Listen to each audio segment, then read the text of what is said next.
OK. On a Gilbert Normand au bout du fil. Bon matin, Gilbert. Bon matin, Michel. Comment ça va? Je ne sais pas. Je me pose la question comment je vais ce matin. Je me pose la question. J'ai hâte d'entendre votre commentaire, Gilbert. Écoute, d'abord, tu vas m'apprendre les résultats sur les signatures d'hier. 535, on en avait besoin de 500.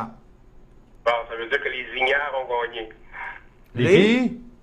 Les ignares. Oh, vous êtes méchant? Tu sais c'est quoi la différence entre un ignorant et un ignare? Je sens qu'on va l'apprendre. Oui, allez-y. Bon, un ignorant, c'est quelqu'un qui sait qu'il est ignorant et qui ne sait pas les choses. Un ignare, c'est quelqu'un qui ne sait pas les choses, mais qui ne le sait même pas. Ah. OK. Hey, M. Normand, vous avez déjà fait mieux dans les signatures de registre. Le centre d'immigration, c'était quoi, 2000 signatures dans les années 90? Oui, mais on avait passé à côté. Ah. Non, mais vous avez eu des scores un peu plus impressionnants que ceux d'hier. Ben trop serré, 535 signatures. Qu'est-ce que vous faites comme maire avec un dossier comme ça, matin, là? Ben, je sais pas. Là, comment est-ce que le maire va réagir? C'est sûr et certain que d'aller à un référendum par les temps qui courent avec ce qui se passe autant au provincial qu'au fédéral, c'est peut-être pas un momentum idéal, là.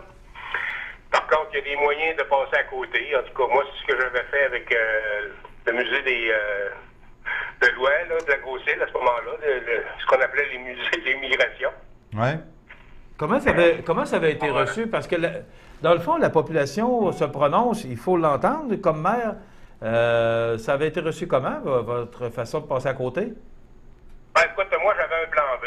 C'est pour ça que je savais très bien qu'il y avait une opposition là, qui venait d'un certain groupe. Là. C'était très politique, d'ailleurs, dans le temps. Comme ça l'est probablement actuellement aussi à Montmagny. Ça veut dire que la popularité de ceux qui s'essaient peut-être moins grande que ceux qui existaient dans mon temps. Mais non, moi j'avais un plan B. À ce moment-là, ce que j'avais fait tout simplement, c'est que on avait fait faire l'emprunt par l'organisme qui s'appelait la Corporation Grosse-Île dans le temps. Puis la municipalité avait endossé l'emprunt.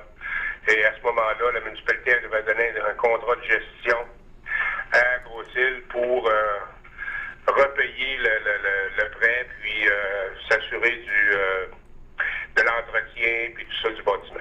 Expliquez-moi, Gilbert, lorsque on travaille sur un dossier comme vous l'avez fait pour le Centre d'immigration, vous avez aussi travaillé sur le dossier de la bibliothèque. Comme maire, là, quel message on reçoit lorsque les gens vont signer? Là, vous, c'était 2000, mais M. Desrosiers, ce matin, il y en a 35 de plus que ce que la loi l'exige. Comment vous recevez ça comme maire? Ça ne doit pas être facile. Non, ben écoute, c'est un peu une rebuffade aussi dans un sens, parce que ça veut dire que tu as des gens qui ne te suivent pas. Puis ça, écoute, c'est impossible en politique, surtout, d'avoir ce que j'appellerais là, un consensus universel. Tu as toujours des gens qui sont contre. Maintenant, ce que j'appelle, moi, le consensus réel, c'est l'avis de la majorité. Alors, si tu as 500 personnes sur une possibilité de, je sais pas, moi, 5000 électeurs ou 6000 électeurs qui avaient le droit de vote, qui avaient le droit de s'inscrire, ben, je pense qu'à ce moment-là, ça représente uniquement 10 de la population.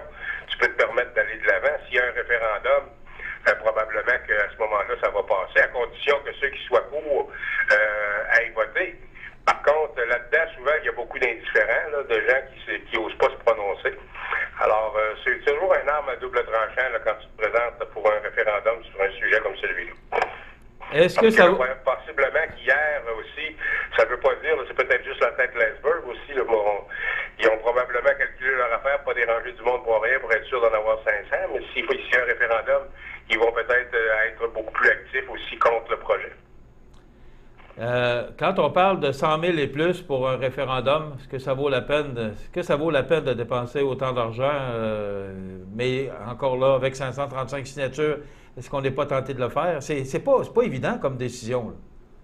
C'est pas évident comme décision, c'est sûr et certain. Et je pense que ce sont des façons de faire qui devraient être revues. Parce que actuellement, tu vois, 10 de la population qui, je ne sais pas le nombre de participants qui avaient droit d'aller se prononcer hier. Là. 9000, 9500 à peu près. C'est 9500. Combien? Entre 9000 et 9500. Bon, alors, ça veut dire que c'est même pas 5 là. Alors, à ce moment-là, c'est un peu anti-légal parce que tu vois, dans ce que le Parti québécois veut mettre en ce qu'on appelle les référendums populaires, là, ils demandent 15 de signatures. Là, alors, 15 de 9000, là, ça en aurait pris en principe 1500 signatures. Là. Ben, Un référendum municipal, Gilbert, c'est quoi? C'est 50 plus 1? Oui, c'est 50 plus 1. OK. Maintenant, oui, Éric, non, parce que moi, il m'apparaît évident que la loi sur les cités et villes pour la signature d'un registre comme ça ne tient plus vraiment la route en 2012. On est en train d'en faire la démonstration. Ça représente un Manimontois sur 24 qui a signé. Et au nom de ces gens-là, il faudra dépenser 100 000 là, pour re-questionner tout ça. Ça devrait être mis à jour, cette loi-là. Là. Ça peut être mis à jour ou encore, il y a des façons administratives là, de refaire le dossier pour le représenter. Mais ça, écoute, moi, j'en vais pas là-dedans. Là. C'est au conseil municipal de décider ça avec le maire et tout ça, d'avoir leur montage financier, mais puis représenter le projet. Mais quelle serait votre stratégie, vous, ce matin? Ben, écoute, je connais pas assez le projet en profondeur pour Monsieur Normand, dire exactement qu'est-ce qu'il y en est, parce qu'il y a beaucoup d'aléas là-dedans. Là. Il y a des argents qui viennent du provincial, il y a probablement des argents qui viennent du fédéral aussi sur certains programmes. Alors, c'est tout ça qu'il faut connaître comme faut pour être capable de prendre ce que j'appellerais une décision éclairée. Alors, je ne veux pas me lancer là, dans ce que j'appellerais des compromis ou des impromptus sans connaître le fond de l'histoire. Là. OK. Gilbert, on parle de la course du Parti libéral avec... il y en a deux, là, au provincial et au fédéral. D'abord, celle du provincial, il y a M. Moreau qui s'est annoncé, M. Bachand. On attend toujours la réponse de M. Couillard. Apparemment que M. Couillard, ce sera aujourd'hui qui se prononcerait. Écoute, d'après ce que les médias nous disent, je pense que c'est bien enclenché au niveau provincial. Et j'ai hâte de voir comment ça va se dérouler, là, parce que la commission Charbonneau, actuellement, semble égratigner beaucoup plus les élus municipaux que les élus provinciaux. Et ça va être intéressant à suivre, et d'autant plus qu'il y en a une autre là, qui va suivre, une autre course à la chefferie qui va suivre dans les jours qui viennent aussi. Alors, tout ça fait là, que, puis avec ce qui s'est passé hier à Montréal, M. Tremblay, ce matin, doit être dans ses petits souliers, excusez l'expression, là. Il doit trembler un peu dans ses shorts, là, comme on dit, là. Oui. Puis, Trudeau, vous en pensez quoi? Ben, écoute, moi, je pense que Justin Trudeau, pour lui, c'est là ou jamais, là, de foncer. Et comme je l'ai dit l'autre jour, ce jeune homme-là, il se prépare depuis au moins 20 ans à plonger, et probablement qu'il le fait peut-être un petit peu plus tôt qu'il aurait voulu. Mais je pense qu'à rendu à 40 ans, 42 ans, il est capable de faire aussi bien que son père en fait, et peut-être même mieux, parce que quand on est justement le fils de quelqu'un de célèbre, on essaie toujours de faire mieux. Hein. Gilbert, en terminant, j'ai une question à vous poser. Est-ce que si vous aviez l'opportunité de revenir en politique municipale ce matin avec tout ce que vous savez, avec tout ce qui se passe, reviendriez-vous en politique? Oui. Je reviendrai parce que moi, j'ai adoré ce que j'ai fait. J'ai fait beaucoup de choses à Montmagny. C'est l'endroit où tu peux prendre des décisions. C'est l'endroit où tu peux monter des projets et voir avec les citoyens et citoyennes ce qu'ils désirent. Écoute, quand je suis arrivé à Montmagny en 1985, on était pratiquement à 20 de chômage dans la ville de Montmagny. Il fallait que tu te promènes quasiment à 4x4 dans les rues de la ville.